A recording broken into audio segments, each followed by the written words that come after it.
Hello viewers, welcome to Route to Success YouTube channel. Last classல example 3.13 பார்த்தோம். அதுக்கான link டிஸ்கிரிப்ஷனில் கொடுத்துருக்கேன், போய் செக் பண்ணிக்கோங்க. இன்னைக்கான கிளாஸ்ல example 3.14 பார்க்கலாம் வாங்க. Find the excluded values of the following expressions x plus 10 divided by 8x. அதாவது ஒரு எக்ஸ்பிரஷன் கொடுத்துட்டு இதோட எக்ஸ்க்ளூடட் வேல்யூ கண்டுபிடிங்கன்னு சொல்றாங்க. எக்ஸ்க்ளூடட் வேல்யூனா அதாவது இந்த டேர்ம் வந்துட்டு எனக்கு அன்டிஃபைண்டா மாறணும். அதாவது இங்க பாருங்க, இங்க அன்னோன் வேரியபிள் என்னது, எனக்கு x.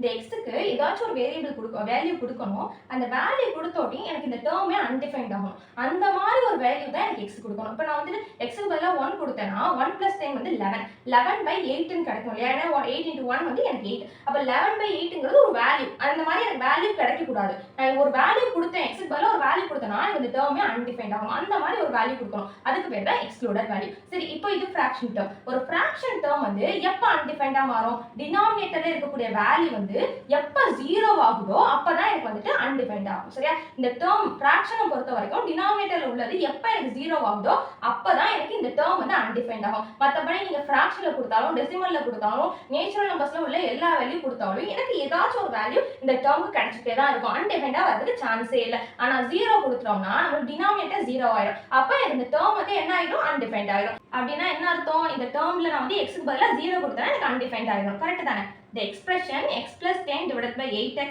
is undefined when 8x is equal to, அதாவது denominator வந்து 0 இருக்கணும், இல்லைனா அந்த x கொடுக்கக்கூடிய வேல்யூ வந்து எனக்கு 0 இருக்கணும். கரெக்டா?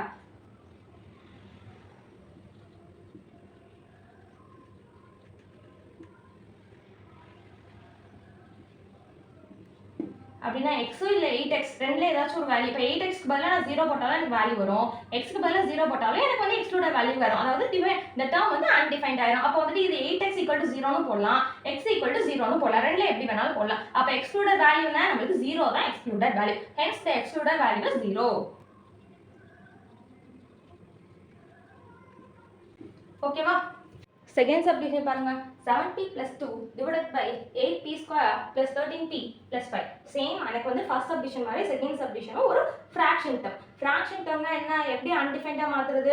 டினாமினேட்டர் வேல்யூ வந்து எனக்கு 0வா வந்துட்டாலே எனக்கு இந்த டேர்ம் வந்து அன்டிஃபைண்டா மாறும். எப்போனா ஃபிராக்ஷன்ல இருக்கும்போது மட்டும்தான் டினாமினேட்டர் நீங்க 0 பண்ணீங்கன்னா அன்டிஃபைண்ட் ஆகும். மற்றபடி ஒரு நார்மலா இருக்கும்போது நீங்க 0 பண்ணீங்கன்னா அது வேல்யூ வந்து உங்களுக்கு 0வா தான் இருக்குமே தவிர அன்டிஃபைண்டா மாறாது. ஃபிராக்ஷன்ல மட்டும்தான் டினாமினேட்டருக்கு 0, நியூமரேட்டருக்கு 0வா இருந்தா அது வந்துட்டு எக்ஸ்க்ளூடட் வேல்யூல வராது. டினாமினேட்டர் 0 மாத்தினாதான் உங்களுக்கு வந்துட்டு அன்டிஃபைண்டா மாறும். ஓகேவா? சரி, ஓகே. இங்க டினாமினேட்டர் எப்படி 0 பண்றது? இங்க பாருங்க, இங்கேயும் எனக்கு p இருக்கு, இங்கேயும் p இருக்கு. அப்போ நான் வந்து 0 கொடுத்தேன்னா எனக்கு இந்த ரெண்டு வேல்யூ, pக்கு பதிலாக நான் 0 கொடுக்குறேன்னு வைங்களேன், எனக்கு இந்த ரெண்டு வேல்யூ மட்டும் தான் 0 வரும். 5க்கு வந்து எனக்கு அப்படியே தான் இருக்கும். அப்போ டினாமினேட்டர்ல 5ங்கிற ஒரு வேல்யூ இருக்கும். அதாவது 2/5ன்னு கிடைக்கும். 2/5ங்கிறது ஒரு வேல்யூ தானே, அன்டிஃபைன்ட் ஆக முடியாதுல்ல. அப்போ நான் என்ன பண்ணணும்? முதல்ல இதை ஃபேக்டரைஸ் பண்ணணும். சரியா? ஃபேக்டரைஸ் பண்ணி p-யோட வேல்யூ கண்டுபிடிச்சிட்டேன் அப்படின்னா அந்த வேல்யூ எனக்கு சப்ஸ்டிட்யூட் பண்ணாலே எனக்கு தன்னால 0 ஆயிடும். சரியா? ஃபர்ஸ்ட் இது என்னது கொடுத்துருக்கு, given எழுதுவோமா? 7p + 2 divided by 8p² + 13p + 5 is equal to 7p + 2 divided by, இது ஒரு குவாட்ரேட்டிக் ஈக்குவேஷன். இங்க p² க்கு முன்னாடி 8 வந்திருக்கனால நம்ம என்ன பண்ணணும்? இந்த 8ஐயும் 5ஐயும் முதல்ல மல்டிப்ளை பண்ணிக்கணும். 8 5s are 40. அப்போ மல்டிப்ளை பண்ணா 40 வரணுமா, பிளஸ் பண்ணா 13 வரணுமா? என்ன வரும்? 8 5s are போட்டு பார்ப்போமா? 8 5s are 40, 8 + 5 வந்து 13. இங்க எப்படி நான் மல்டிப்ளை பண்ணுமோ அதே மாதிரி ஆன்சர்ல டிவைடும் பண்ணணும். சரியா? இப்போ டிவைடட் பை 8 டிவைடட் பை 8. எப்போ இந்த மாதிரி ஸ்கொயர் டேர்முக்கு முன்னாடி கோஎஃபிஷியன்ட்டா 1 இல்லாம வேற எதுவும் நம்பர் வந்துச்சுன்னா நம்ம ஃபர்ஸ்ட் மல்டிப்ளை பண்ணி இங்க போட்டுக்கணும். இல்ல ஃபைனலா ஆன்சர் போது டிவைட் பண்ணிக்கணும். சரியா? இப்போ 8 8 கேன்சல் ஆகும். இந்த 5/8 அப்படியே வரும். அப்போ என்ன வரும்? p + 1 into p + 5/8 கிடைக்கும். கரெக்ட்டா? p + 1 into p + 5/8 கிடைக்கும். இப்போ இந்த ரெண்டு வேல்யூவை நம்ம 0க்கு ஈக்குவல் பண்ணுவோம். லெட் ஓகே, p + 1 = 0னா p யோட வேல்யூ என்ன? -1. அதே மாதிரி p + 5/8 = 0னா p யோட வேல்யூ எனக்கு -5/8 கிடைக்கும். அப்படின்னா எனக்கு p க்கு பதிலா நான் -1 கொடுத்தாலும் எனக்கு டினாமினேட்டர்ல 0 வரும். p க்கு பதிலா -5/8 கொடுத்தாலும் எனக்கு டினாமினேட்டர்ல 0 வரும். செக் பண்ணி பார்ப்போமா? இப்போ p க்கு பதிலா -1, இங்க -1 கொடுத்தா எனக்கு என்ன ஆயிடும்? ஸ்கொயர் இருக்கனால +1 ஆகி 8 × 1 8ன்னு கிடைக்கும். பிளஸ் இங்க 13 × -1 -13 கிடைக்கும். plus இங்கே 5. அப்போ 8 plus 5 13. 13 minus 13 0. அப்போ denominator வந்து எனக்கு 0 ஆகுது. அதே மாதிரி தான் -5/8 நீங்க இங்க சப்ஸ்டிட்யூட் பண்ணாலும் உங்க denominator 0 ஆகும். சரியா? அப்போ எனக்கு p க்கு பதிலா -1 இல்லனா -5/8 வந்து சப்ஸ்டிட்யூட் பண்ணாலே எனக்கு 0 ஆகறனால எனக்கு -1 -5/8 தான் எக்ஸ்க்ளூடட் வேல்யூ. ஓகேவா? தி எக்ஸ்க்ளூடட் ஃபர்ஸ்ட் எக்ஸ்பிரஷன் எழுதிப்போம். The expression 7p + 2 divided by 8p² + 13p + 5 is undefined.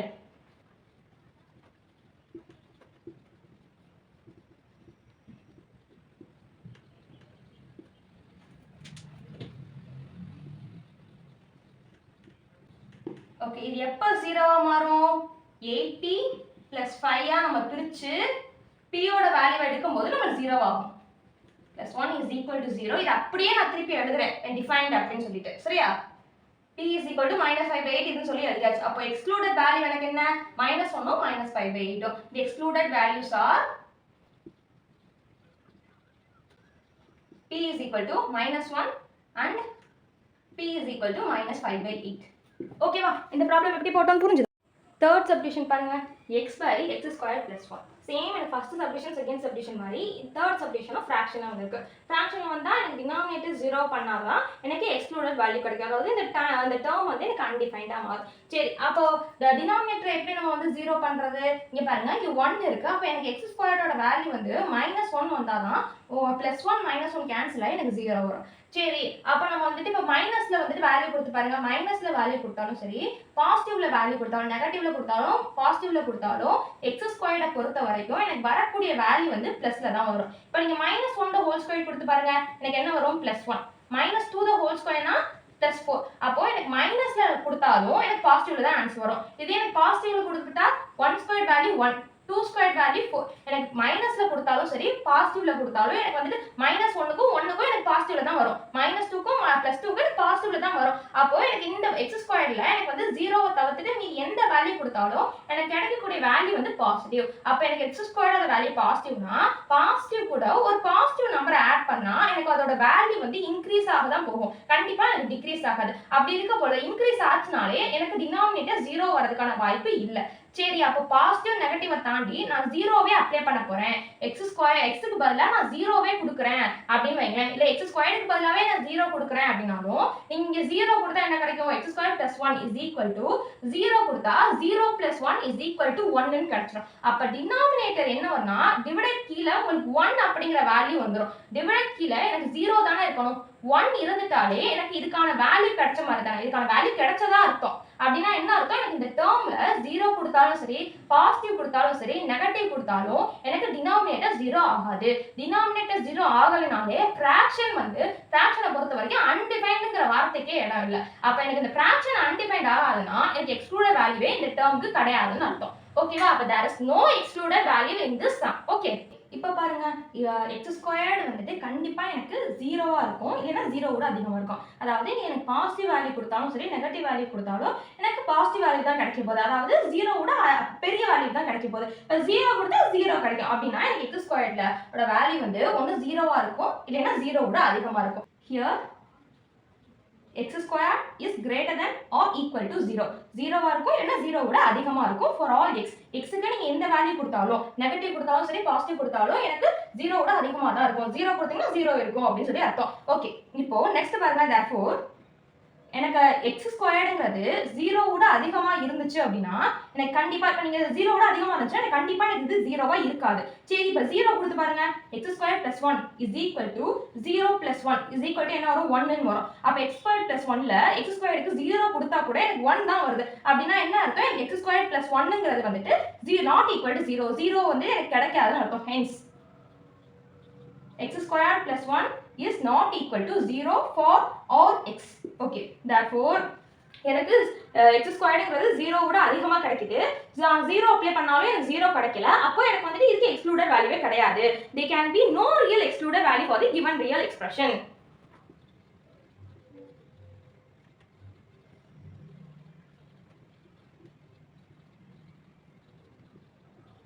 x/x² + 1. அவ்வளவுதான். இந்த ப்ராப்ளம் எப்படி போட்டோம்னு புரிஞ்சுதா? Thank you viewers. இன்னைக்கான கிளாஸில் எக்ஸாம்பிள் 3.14 பார்த்தோம். நெக்ஸ்ட் கிளாஸில் எக்ஸசைஸ் 3.4 பார்க்கலாம். அதுக்கு நம்ம யூடியூப் சேனலை சப்ஸ்கிரைப் பண்ணி